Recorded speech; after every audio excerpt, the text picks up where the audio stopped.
ಈ ಧರ್ಮವನ್ನ ಪ್ರೇಮಿಸವನ ಅಂದ್ರೆ ನಾನು ಚತುರ್ದಶಕ ಭುವನ ಭಯಂಕರನಾದ ವೆಂಕಟೇಶ್ವರನಾದ ಪ್ರಭುತ್ವರಾವಣ.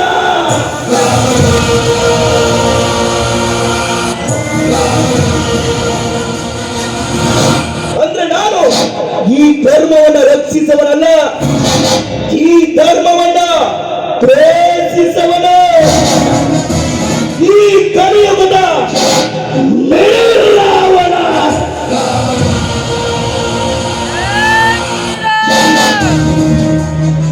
ಕರ್ಮಗಳ ಯುದ್ಧದಲ್ಲಿ ಗೆದ್ದಿರುವುದು ಧರ್ಮನೇ ಇರ್ಬೋದು, ಆದ್ರೆ ಕೊನೆಯ ಪ್ರವೇಶ ಧರ್ಮದ ನೆತ್ತಿಯ ಮೇಲೆ ನಾಡಿದ್ದು ಅಟ್ಟಹಾಸ ಮೆರೆದಿದ್ದು ಹೀಗೆ ಈ ರಾಮನಗೌಡನ ಕರ್ಮ ಎಂಬುದು ನೆನಪಿದೆ. ಇರಾಕೋಬೇಕಾ?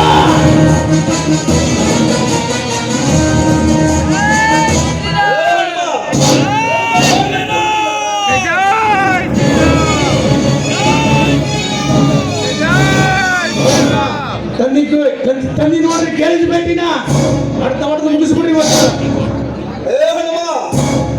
ಈ ಧರ್ಮ ನಮ್ಮ ಬಾವಿ ಕೆಲ್ಸಕ್ಕೆ ಬರ್ತೀನಿ ಅಂತ ಹೇಳಿ ಭಗವಾನ್ ಸಲ ತೆಗೆದುಕೊಂಡು ಹೋಗ್ಯಾನ. ಈಗ ಕೆಲ್ಸಕ್ಕೆ ಬರ್ದ ಕಣ್ಣು ತಪ್ಪಿಸಿ ತಿಂತಾ ಇದ್ದಾನ.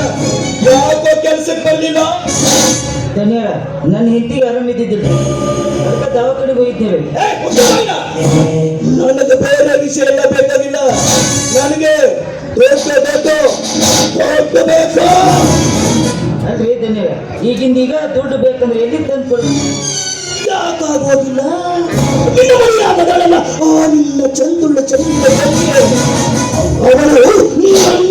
ಅವಳಾಗ್ತಾಳೆ. ಬಾಯಿ ಐತಿ ಅಂತೇಳಿ ಬಾಯಿ ಬಂದಂಗೆ ಮಾತಾಡಕ್ ಹೋಗೋಣ. ಬಾಯಾಗಿನ ಹಾಲು ಉದುರಿಸ್ತೀನಿ.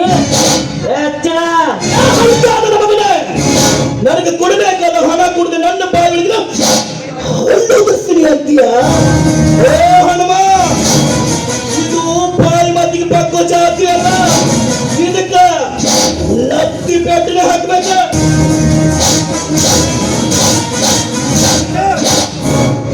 ಏನೇನು ಮನುಷ್ಯರ ಅಥವಾ ರಾಕ್ಷಸರು ರೀತಿಯ ತೊಡೆದು ಬರ್ತಾರೆ. ಶಿವಗಂಧ, ಈ ವಿಷಯದಲ್ಲಿ ತಲೆ ಹಾಕ್ಬೇಡ. ಇದು ನಿನ್ನ ಕೊಡ್ತಾ ಇರೋ ಮೊದಲನೇ ಎಚ್ಚರಿಕೆ. ನೀವು ಏನೇ ಅನ್ಯಾಯವಾದ್ರು ಅದನ್ನು ಸದಾ ಹಕ್ಕು ನನಗೂ ಇದೆ ಅನ್ನೋದನ್ನ ಮರಿಬೇಡ. ಹಾಗಾದ್ರೆ ಇವ್ನು ಕೊಡ್ಬೇಕಾದ ಸಾಲನ ಮಣ್ಣು ಮುಗಿಸಿದ್ರು ನಾನು ನೋಡ್ಕೊಂಡು ಸುಮ್ಮನೆ ಇರ್ಬೇಕಾ? ಕೊಡ್ತಾನೆ ಬಿಡು, ಇಂದಲ್ಲ ದುಡಿದು ಮುಟ್ಟಿಸ್ತಾನೆ. ಸರಿ, ಬಡವರ ಪಾಲಿಗೆ ಅಕ್ಷಯ ಪಾತ್ರೆ ಆಗಬೇಕೇ ವಿನಃ ಕೊಟ್ಟ ಅನ್ನವನ್ನು ಕಸಿದುಕೊಳ್ಳುವ ವಂಚಕರಾಗಬಾರ್ದು. ಅಕ್ಷಯ ಪಾತ್ರೆ ಆಗ್ಬೇಕಾ? ನನ್ನ ಮತದ ನಾನು ಅಕ್ಷಯ ಪಾತ್ರೆ ಆಗ್ಬೇಕಾ?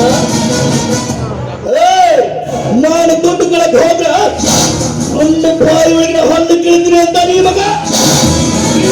ಹಣ್ಣು ಕೀಳೋ ಶಕ್ತಿ ಆ ಪಾಪ ಬಡಪಾಗಿ ಎಲ್ಲಿಂದ ಬರಬೇಕು? ಏನಾಗಿ ಇವನೇನಂತ ಅಪರಾಧ ಮಾಡಿದ್ದಾನೆ?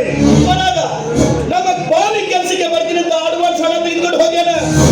ಈಗ ಕೆಲಸಕ್ಕೆ ಬರ್ದ ಕಣ್ಣು ತಪ್ಪಿಸಿ ತಿರ್ತಾ ಇದ್ದಾನ. ಬೇಕಾದ್ರೆ ನೀನೇ ಕೇಳ. ನಮ್ಮ ಅಣ್ಣ ಹೇಳೋ ಮಾತು ನಿಜಾನ? ನಿಜಾದಲ್ಲಿ ನನ್ನ ಹೆಂಡತಿಗೆ ಆರಾಮಿದ್ದಿದ್ದಿಲ್ಲ, ಅದಕ್ಕೆ ದುಡ್ಡು ಇಸ್ಕೊಂಡು ಹೋಗಿದ್ದೆ. ಆದ್ರೆ ನಿಮ್ಮ ಅಣ್ಣವರು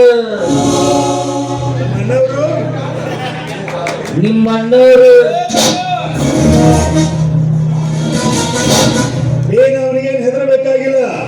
ನಾಯಿ ಮುಗಳಿದ್ರೆ ದೇವಲೋಕ ಏನು ಹಾಳಾಗೋದಿಲ್ಲ. ಹೇಳು, ನಿಮ್ಮ ಅಣ್ಣವರು ನನ್ನ ಹೆಂಡತಿ ಹೊಲಕ್ಕೆ ಬಂದಾಗ ಅಕ್ಕಿನ ಮೇಲೆ ಬಲಾತ್ಕಾರ ಮಾಡಿಬಿಟ್ಟಿರ್ತಾರೆ. ಇದಕ್ಕೇನು ನೀನು ಅವನಿಗೆ ಧರ್ಮ ಅಂತ ಇರೋದು? ನಮ್ಮ ಮನೆ ಕೆಲಸಕ್ಕೆ ಬರೋರ್ನ ಅಕ್ಕ ತಂಗಿ ಅಂತ ಅವ್ರನ್ನ ಕಾಪಾಡಬೇಕು ಅಥವಾ ಅವ್ರ ಶೀಲಹರಣಕ್ಕೆ ಮುಂದಾಗಬೇಕು? ನಿನಗೆ ನನ್ನ ಹೇಳ್ಕೊಳಕ್ಕೆ ನನಗೆ ನಾಚಿಕೆ. ನೀನು ನಮಗೆ ಕೊಡಬೇಕಾದ ಹಣನ ನೀನು ಕೊಡಬೇಕಾಗಿಲ್ಲ. ನಮ್ಮನ್ನ ಮಾಡಿದ ತಪ್ಪಿಗೆ ನಾನು ನಿಮ್ಮಲ್ಲಿ ಕ್ಷಮೆ ಕೇಳ್ತೀನಿ. ದಯವಿಟ್ಟು ಮನೆಗೆ ಹೋಗಿ.